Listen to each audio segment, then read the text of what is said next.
ಪ್ರಭು ಯೇಸುವಿನಲ್ಲಿ ಅನುಗ್ರಹಿತರಾದ ಪ್ರಿಯರೇ, ಸ್ವರ್ಗದ ದೇವರು ನಮ್ಮನ್ನು ಪ್ರೀತಿಸುತ್ತಿದ್ದಾರೆ. ವಾಕ್ಯದಲ್ಲಿ ನಮ್ಮನ್ನು, ನಮ್ಮ ಕುಟುಂಬವನ್ನು ಅನುಗ್ರಹಿಸಿ ಪರಿಪಾಲಿಸುತ್ತಿದ್ದಾರೆ.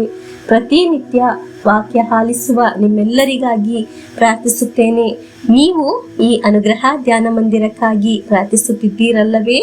ನಿರೀಕ್ಷೆಯಿಂದ ನಿಮಗಾಗಿ ಪ್ರಾರ್ಥಿಸುತ್ತೇನೆ.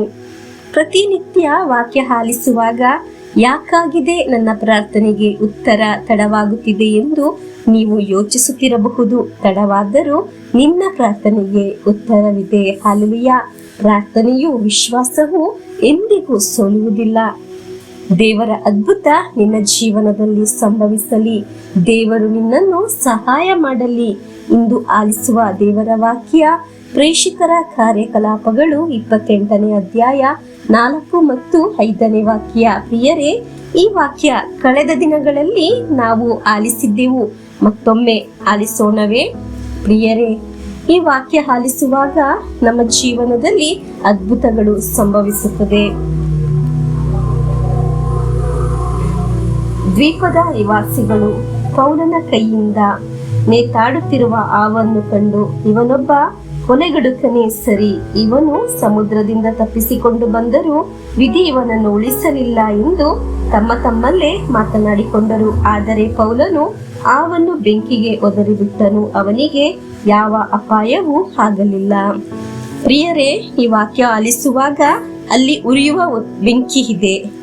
ಪ್ರಿಯರೇ, ನಾವು ಪ್ರತಿನಿತ್ಯ ಆಲಿಸುವ ವಾಕ್ಯದ ಒಳಗೆ ಉರಿಯುತ್ತಿರುವ ಒಂದು ಆತ್ಮದ ಬೆಂಕಿ ಇದೆ. ಹಲ್ಲೆಲೂಯಾ. ಆ ಬೆಂಕಿ ಒಳಗೆ ಆಗಿದೆ ನಮ್ಮ ನೋವನ್ನು ಉಂಟು ಮಾಡುವ ಕಷ್ಟ ಸಂಕಟಗಳು, ನಮ್ಮನ್ನು ಎದುರಿಸುವ ಶಕ್ತಿಗಳು, ಸಮಸ್ಯೆಗಳು ಎಲ್ಲವನ್ನು ನಾವು ಆ ಬೆಂಕಿಯೊಳಗೆ ಒದರಿ ಬಿಡಬೇಕು.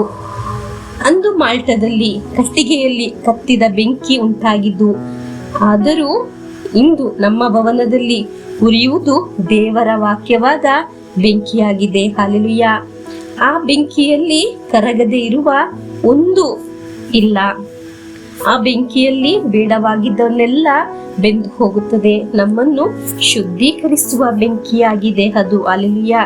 ಪ್ರಭುವೇ, ನಾವು ಪ್ರಾರ್ಥಿಸುವ ವಿಷಯಗಳನ್ನೆಲ್ಲ ವಾಕ್ಯವಾಗುವ ಬೆಂಕಿಯಲ್ಲಿ ಹಾಕುತ್ತೇವೆ. ಅದರಿಂದ ಶುದ್ಧೀಕರಣ ಉಂಟಾಗಿ ದೈವಿಕ ಉತ್ತರ ಉಂಟಾಗುವುದು.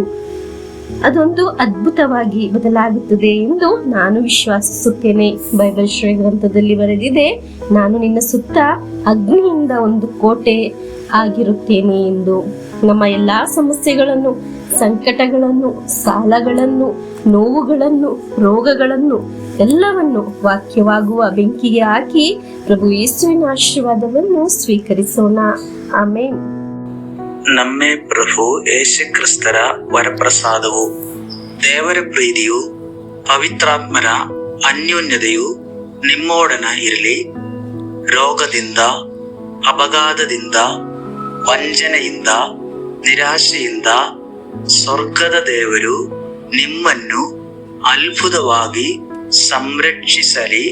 ದೀರ್ಘಾಯುಸ್ಸು, ಆರೋಗ್ಯ, ಸಮಾಧಾನ, ಸಂತೋಷ ಉಂಟಾಗಲಿ. ಪಿತನ, ಸುತನ, ಪವಿತ್ರಾತ್ಮರ ನಾಮದಲ್ಲಿ ಆಮೆನ್.